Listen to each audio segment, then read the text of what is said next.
Hey guys, it's Courtney and welcome to day number 3 of the coloring series. And today we are going to be talking about watercolors. I was originally going to go right into the watercolor pencils, but I figure we'll talk about regular watercolors to begin with. So I have two sets here. I have the Arteza half pan watercolor set, and you can see that they're already ready, and you can see that I've used this a lot. I've made my own little colors on this palette here. I use these often, but I also have a small set of Daniel Smith, and these come in the tubes, and they're basically the same thing. You just squeeze a little bit of the paint onto a palette or whatever you prefer to work on. If it dries, that's okay. You can always activate it with water, of course, because these are watercolors. But Daniel Smith is kind of like the Copics of watercolors. They're very expensive, where the Arteza, I feel like I get pretty good results, especially for not being very good at watercolors, and they're fairly inexpensive. So I'm just going to drop a couple of drops of water here onto this blue color just to kind of get it activated. Now there's two tools that you can use for this. You can use a water brush, which obviously has a brush on one end, and you want to keep the cap on because the bristles are not usually great quality with the water brushes. And you just screw off the cap and add water to this little barrel here, and you're good to go. I prefer to use a regular paintbrush just because I feel like I have a little bit more control over how much water is going on the paper, but that's personal preference. So here we're just going to do some basic blending. First, I'm going to start with this water brush, and I'm just going to dip this in that blue color that we've already activated with water, and I'm just going to scribble on my watercolor paper. This is the Canson watercolor paper. You want to make sure you're using watercolor paper, or at least Bristol Smooth. Don't use regular cardstock with watercolors. And you can see that I'm kind of just fading out to a lighter color, and it works great. If you're doing any kind of techniques, though, I prefer to use the paintbrush just because, like I said, I can control how much water I have on the paper. So first I am going to add just a little bit of that blue color and kind of just do the same thing as I did with the water brush. I'm just going to kind of drag that out. And you can see that I got pretty similar results. So if you're doing something simple like this, it really doesn't matter what you use. Next, I'm going to add some clean water to the paper.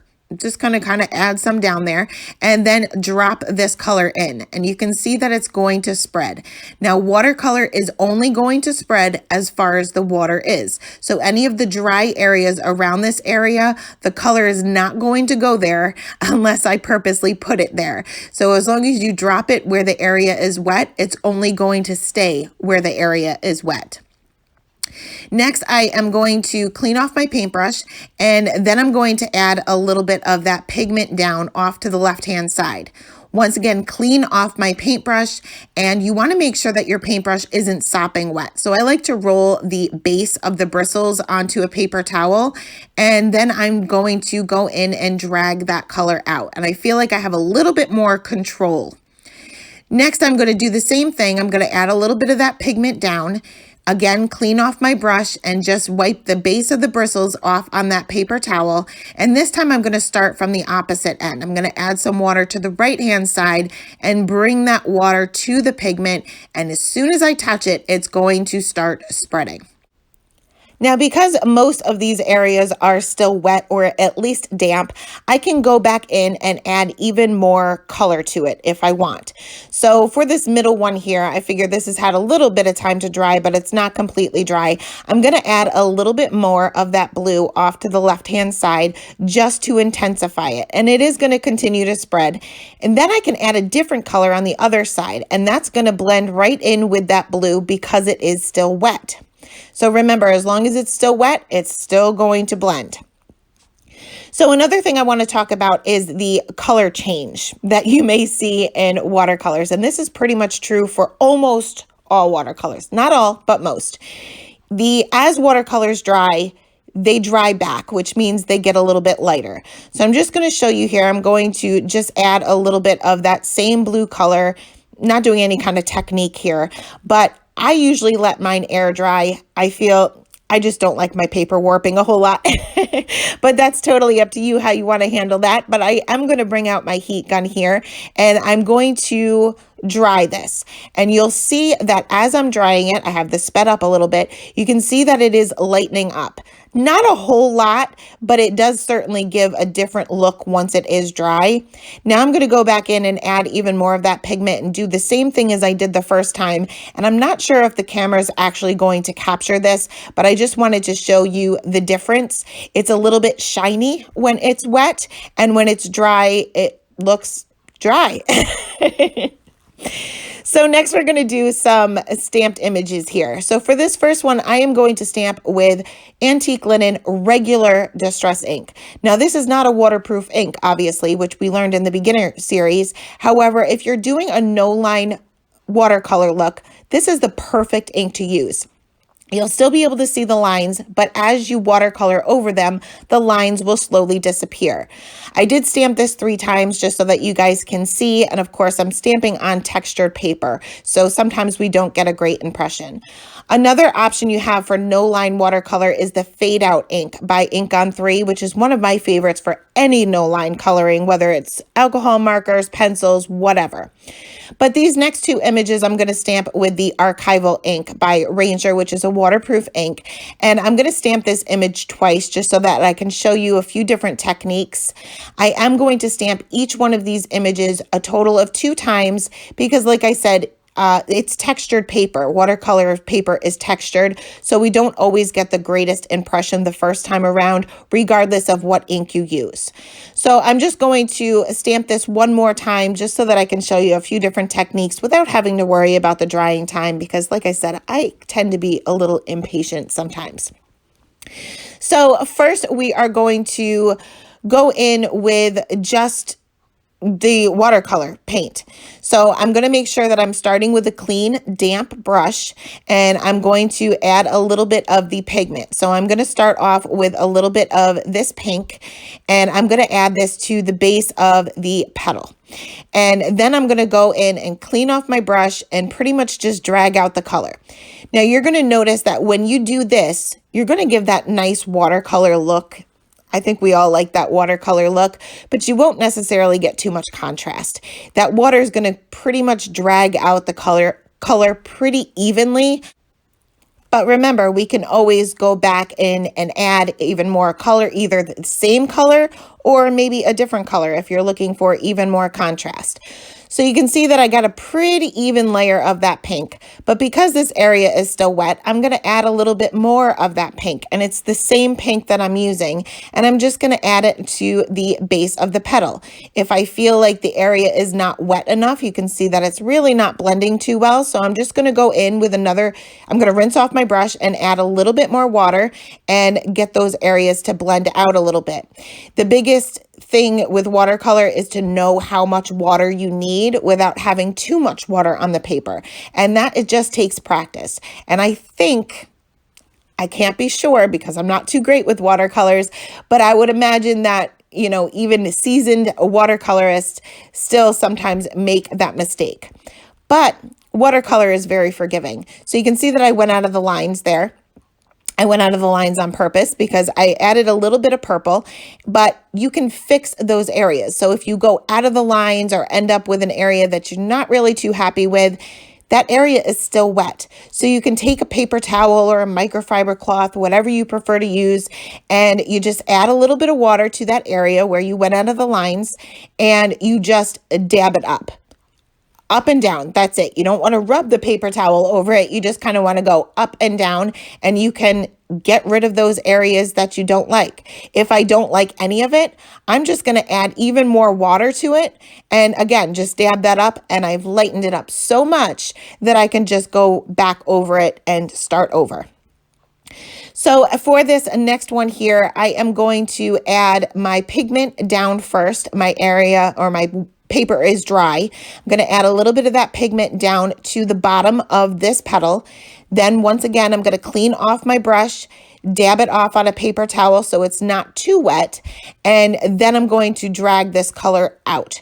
So I'm going to start with the tip of the petal and get this white area, the part that doesn't have any pigment, wet first. I'm going to bring that water down to the pigment, and as soon as I touch where that area is where I have that paint, you'll see that it immediately starts spreading.